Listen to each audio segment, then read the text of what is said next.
Well, good afternoon, Holy Trinity. This is Pastor Daniel checking in with you for the second and final stewardship video of this year. Now, in the last video and previous communications, I said that there was going to be 3 videos, but in my continuing efforts to shrink the total time that these videos take, I've decided to combine what would be the final 2 videos. Like last year, I did a video on blessings and then a separate video on giving thanks. I've decided to combine those 2 topics into a singular video this year to kind of continue to reduce the total amount of time that people have to watch videos, but still get across the same amount of content. So this video is going to be entitled Blessings and Giving Thanks. And without further ado, let's just go ahead and dive into the content of this video. Now, the first part, we're going to talk about the blessings. And this is fun. You know, the last video was very heavy on the financials of the church. We dove into the graphs that showed the revenues and the expenditures, the giving trends over the history last year. We talked about some of the issues, and then we pointed towards ways to continue to garner up additional revenues and stewardship into the church through our pledging. And there's many people like to see the numbers, and they like to dive into the numbers, but I know that doesn't ring everybody's bell. There are others that simply would like to hear about the good things that the church has done. I know I do. And this is why I'm excited about this particular video and this section of video, because we get to talk about all the blessings, all of the wonderful things that God has done for us, and then also that we have been able to do for other people. And I want to start the first section talking about all of the blessings and wonderful things that has happened to Holy Trinity and inside Holy Trinity in the category of the facilities and the staff. And if we go all the way back to December of last year, we hired a cleaning service. And there's a little bit of a story to this one, and I think it's worthy of telling. You know, we were beginning to discern hiring a cleaning service to relieve the burden off of Mike, our facilities manager, about halfway through last year. And we started a whole bidding process where we were gathering bids from, large conglomerate style cleaning companies, mid-sized companies, and then small mom and pop style companies. And we were in the process of getting these bids. And lo and behold, a gentleman came to us. We simply call him Z, the letter Z. He has a last name that's pretty difficult to pronounce, and I don't want to butcher it again on this video. And so we simply call him Mr. Z or Z on campus. And he came to us because he had lost his job during COVID. And because of his age, he was older and closer to retirement. And because of the pandemic that was continuing, he was having a very difficult time finding reemployment. So he set out initially with a pressure washer and was running around asking if he could pressure wash properties. And at the time, we utilized his services once, but that's all we could do. And in the midst of him coming to us wanting to try to find ways to earn work, he kept coming back around asking if there was other things he could do to earn some money. We coupled that with the fact that we were looking for a cleaning service. And we asked Mr. Z if he would be interested in putting in a bid to actually clean our church regularly. And he did that. And his bid was very competitive compared to all the other bids that we had already received from professional cleaning companies. But at the same time, we realized, we had a great opportunity to help Mr. Z out during his current predicament. So we ultimately hired Mr. Z as our new cleaning service. And it has been a wonderful benefit ever since. He has given us regular cleaning campus-wide. He has adjusted with COVID and done extra sanitization and cleanings to ensure that our offices and our sanctuary are properly treated for bacteria and viruses. He comes at a moment's notice if we have a specific issue that needs to be addressed.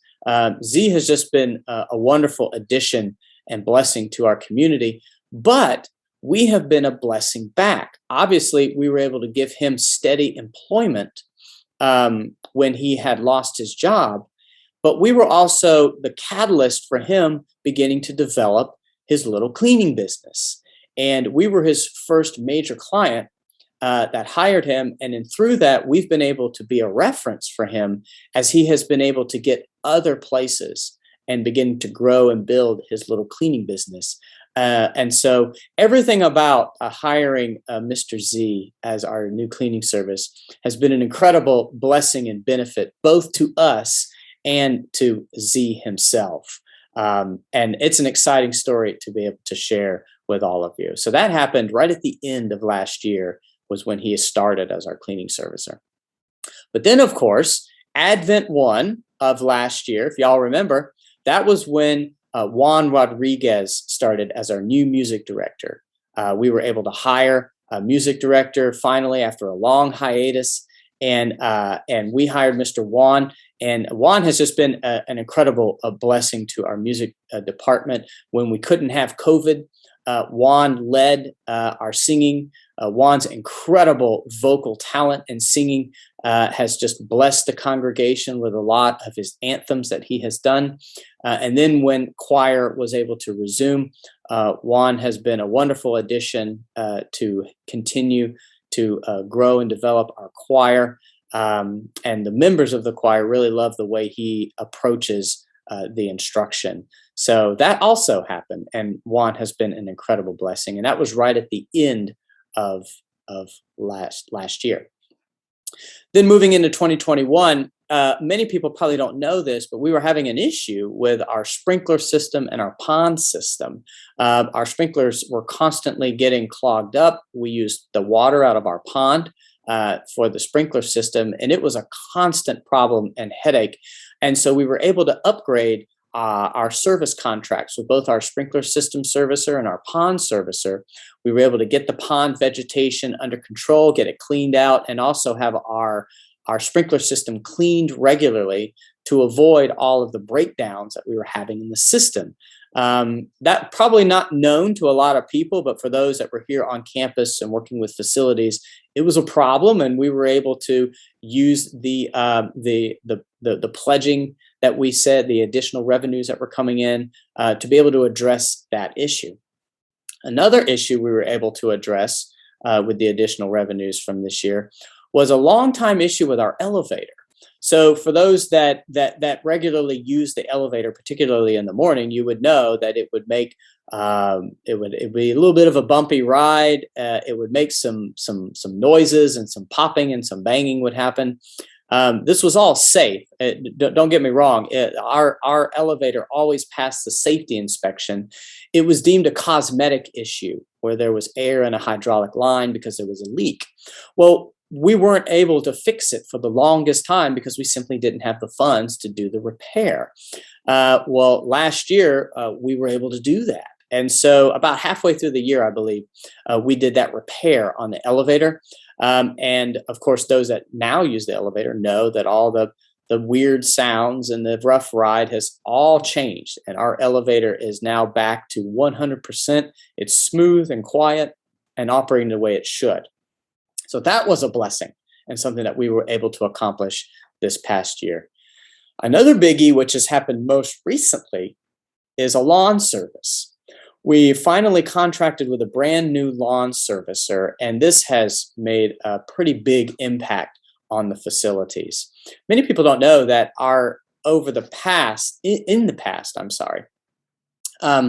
because of financial problems and the budget being very tight, we had to limit our lawn service to only, they would only cut our lawn once every third week, even in the middle of the summer when the grass grows so fast. And all they did was cut the grass, do the edging, and blow off the parking lot with the air blowers. And that only happened once every 3 weeks. And we had to rely heavily on volunteers to come in and trim our our hedges and clean out the parking lot periodically because it was just full of leaves and stuff like that, because our lawn servicer would only come around every 3 weeks. And this was an issue that we really were hoping to address. And towards the end of the year, we were finally able to pull the trigger on a new lawn service. And the new lawn service cuts the grass every week during the peak times, and then every other week during the off-season times. But they also trim our hedges, our flower beds. They treat our hedges and flower beds. They will do tree trimming when the trees hang too low, and of course, they blow off the parking lot much more regularly. And for those of us that come around the property on a regular basis, I have noticed a major difference in how the lawn and the trees and the shrubs are looking. And so we're very excited to be able to transition to a new lawn service that will be able to service our property on a regular basis. And this is something we're hoping to keep going through 2022. And then finally, one of the bigger items that has happened recently is the new Sunday school room and program. So many of you probably don't know, but the storeroom that is in the front corner of the church, so if you're sitting facing the altar to the left front corner, there's a storeroom back there. And several months ago, we got together and cleared out the storeroom, completely took everything out of it. We took racks off the wall. Then we had Mike patched all the holes that was in the wall, gave the walls a brand new coat of paint. We had the floors, the carpets, shampooed. Mr. Z came in and shampooed the carpets and cleaned them up. And we gave the entire room basically a nice facelift. And then we hired a new Sunday school coordinator, which is Mrs. Olivia Garthwaite. And she's going to be our Sunday school primary teacher and coordinator. And she's currently in the process of ordering new tables and chairs, new rugs for the room, some wall storage and cube storage, and then decorations, and then all the supplies we're going to need to host a Sunday school up in that front room, which will take place during worship. So we've been able to do those renovations to the room. We've been able to purchase the furnitures and everything that we need, and we've been able to hire on a very part-time basis a new Sunday school coordinator, which is a huge step forward for us. And then we're looking to open up the Sunday school in the near future, and then being able to have that program available. So that is, again, another major blessing that we have been able to move forward with, all based on all of the very generous giving that has happened this past year. So that's facilities and staffing and programming and things like that. Now I want to shift gears to outreach. Many of you know that our outreach is primarily funded through our thrift store. 10% of all of the proceeds that come are taken out of the thrift store revenues and are sent to an outreach budget. And with those funds, we are able to make distributions to local and national outreach programs and nonprofits, but we're also able to fund some new programs that we're doing here at Holy Trinity. So I just wanted to recap where we are so far this year. So if you didn't know, so far this year, Outreach has donated over $7,000 to either local charities or national charities, and those include the Bay Pines Fisher House, and this is a house for veteran families when veterans are in the hospital or surgical procedures, and their families that may be from out of town need a place to stay. This houses them. We have made donations to the what's called HEP, the Homeless Empowerment Project. That is a local homeless ministry here in Pinellas. We have made donations to Hope Villages, which was previously called RCS. Many of you are familiar with RCS, which was the Religious Community Services. They changed their name to Hope Villages, and we have made donations to them, specifically allotted to domestic violence and their domestic violence shelter. We've made donations to Feeding Tampa Bay, and those have been specifically allotted for Feeding Tampa Bay's direct partnership with the local farm workers. The farm workers primarily out in the Dover and Valrico area. Feeding Tampa Bay has an entire food program dedicated to them, and we have contributed to that. We've made contributions to the Clearwater Free Clinic. That is a local clinic right here it's a medical clinic. It's a free medical clinic operated here in Clearwater, where doctors donate freely of their time. And then it has an office where people can go and get medical services. We have donated to them so that they can continue their operations to offer the patients the medical care that they need and prescriptions and things like that. We've also given to Episcopal Relief and Development.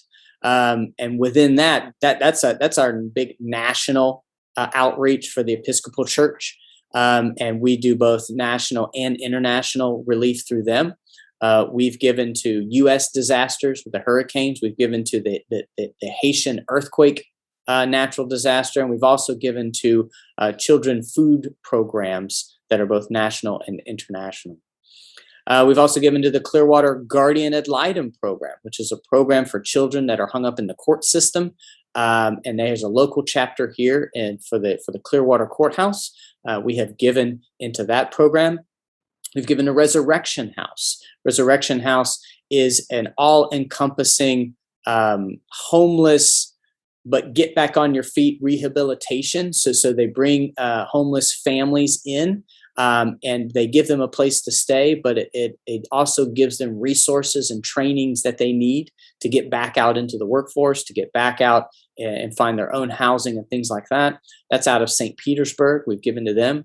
And of course, we've given to Sandy Lane Elementary, which is our new big partnership that we begun this year. We've contributed some funds to them.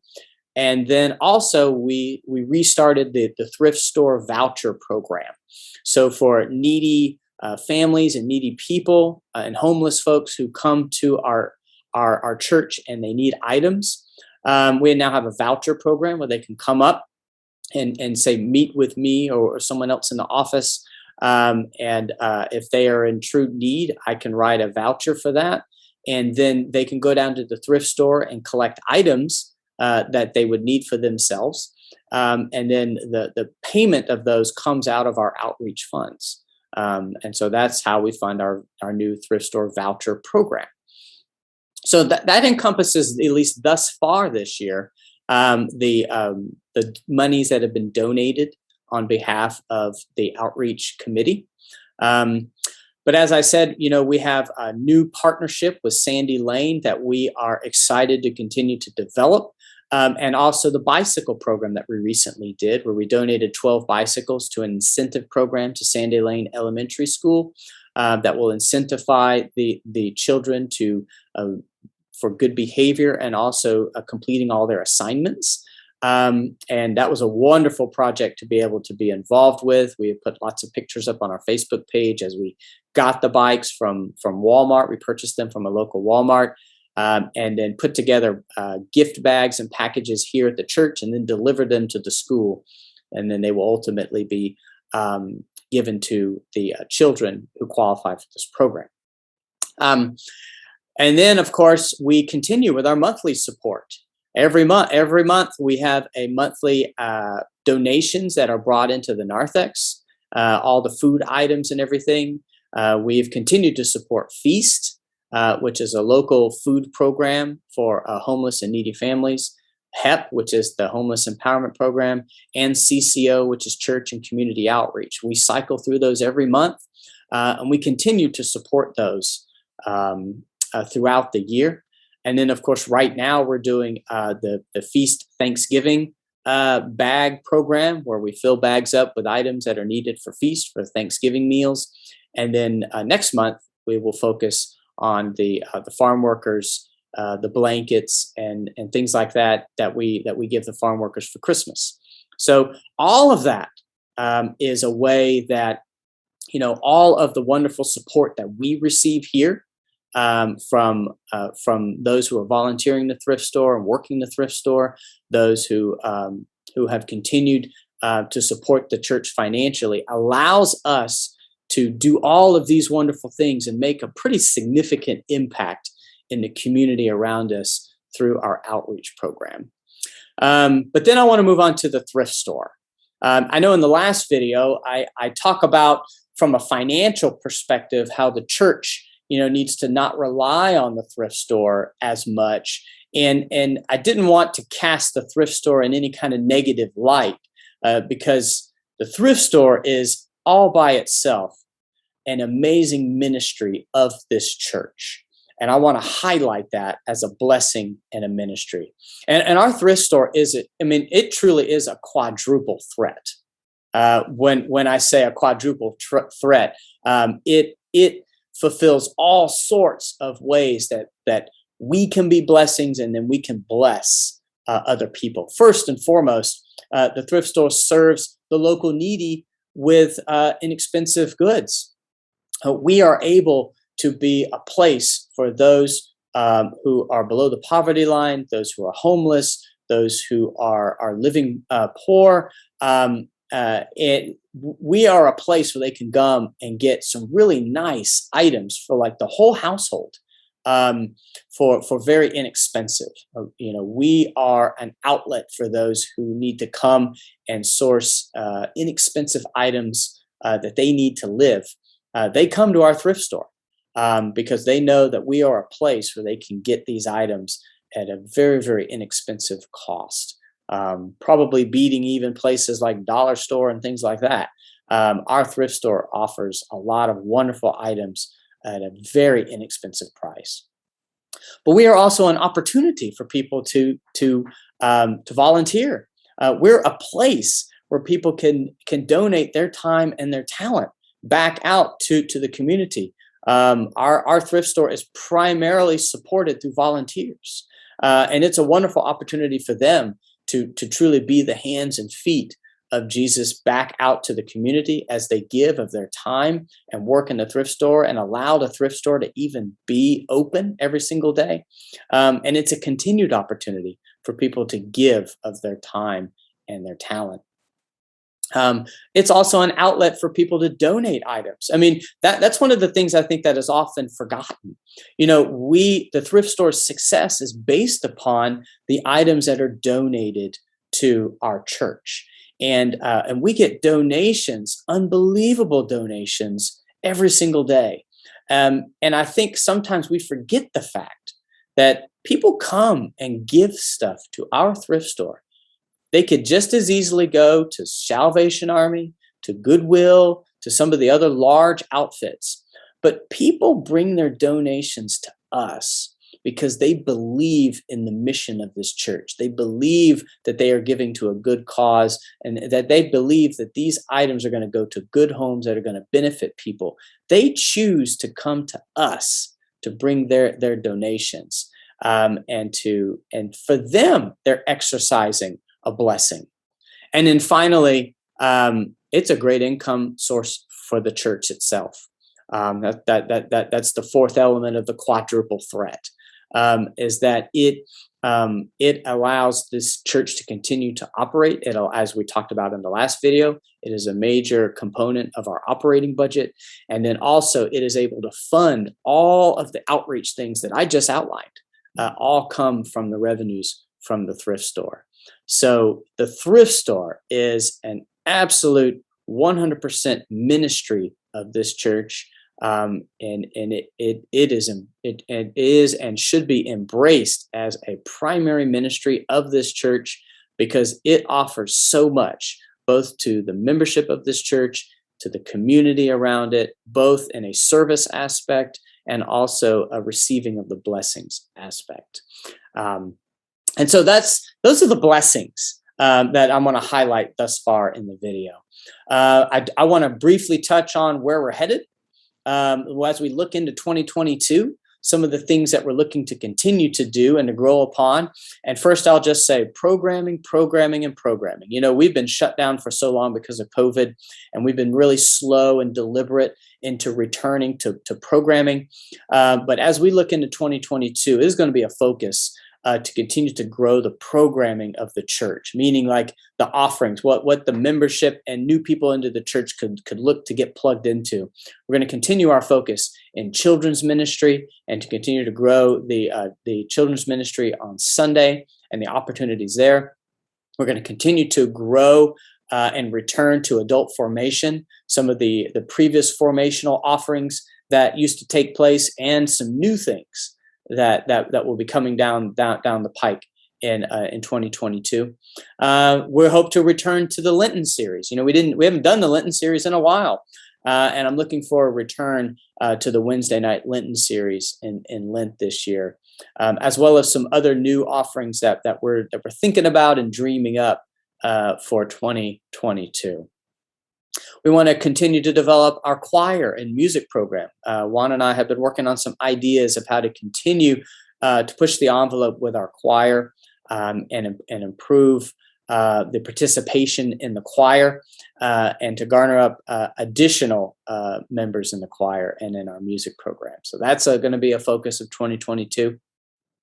We want to make some continued improvements in technology. I'm hoping to make some additional improvements and developments in the audio system in the church, as well as we're thinking about changing over to a new IT provider for our phone and internet.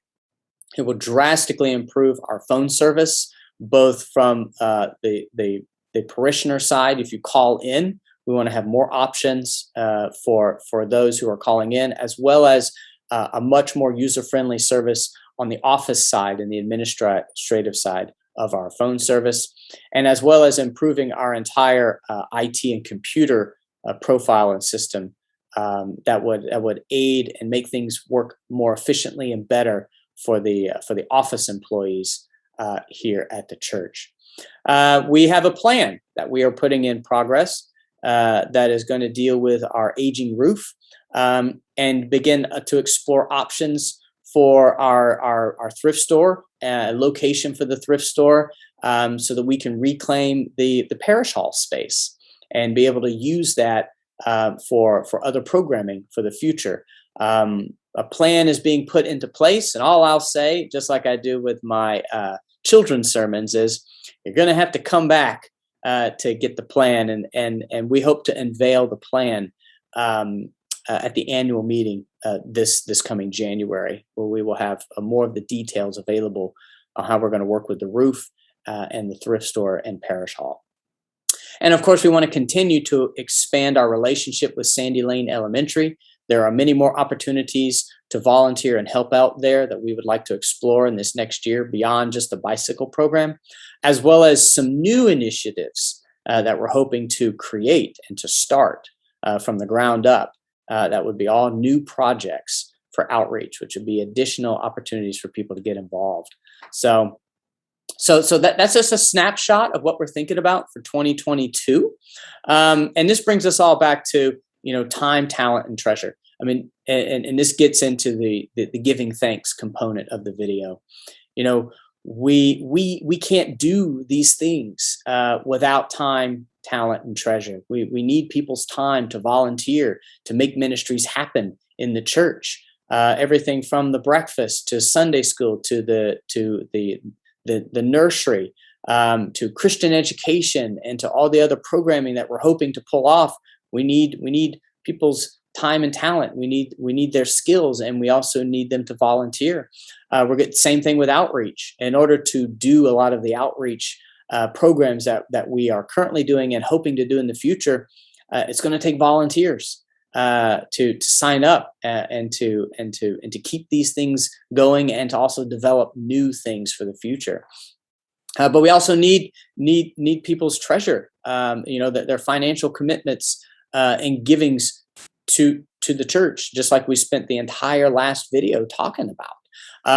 That is how we're going to be able to grow the programming and to move forward with some of these initiatives that we're dreaming up but we're going to need all aspects, time, talent, and treasure, in order to make this work. Now, this season focuses primarily on pledging and stewardship. This is the pledging season, so we're going to, as we have a whole video dedicated to the finances, this is primarily about thinking about what we've done as how we've been a blessing and how we've been blessed, and the blessings that we're looking to continue to do in 2022.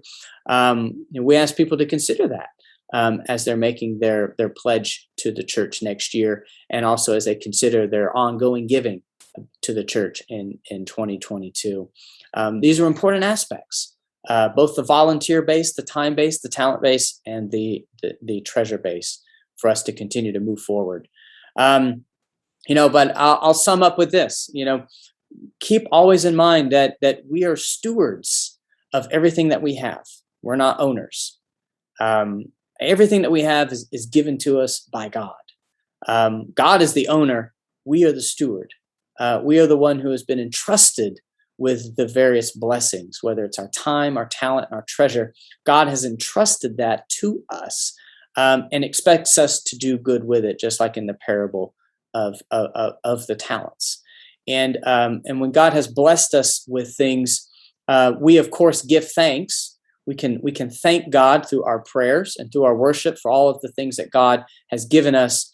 But arguably, the better way to give thanks to God of the things that God has blessed us with is to take those blessings and in turn bless those around us, as we give of our time, talent, and treasure back to the ministries of the church, back to the community around us, as we continue to grow and discern who Holy Trinity is going to be and how we're going to impact the community of Clearwater and our neighbors around us. So that is going to be the video and the final video for the stewardship season this year. I hope you've enjoyed the videos. I hope you've enjoyed our time together as we've discussed all the wonderful blessings that have occurred this past year, and all of the hopeful blessings that we're going to be able to continue in 2022.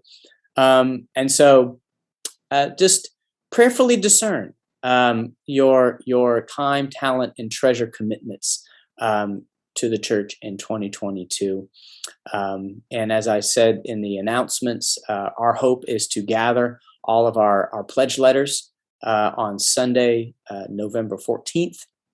We will gather those, we will bring them forward as a part of our worship, and we will bless them and ask God to continue to bless this church, bless those who have given, and then also allow us to continue to be a blessing to those around us.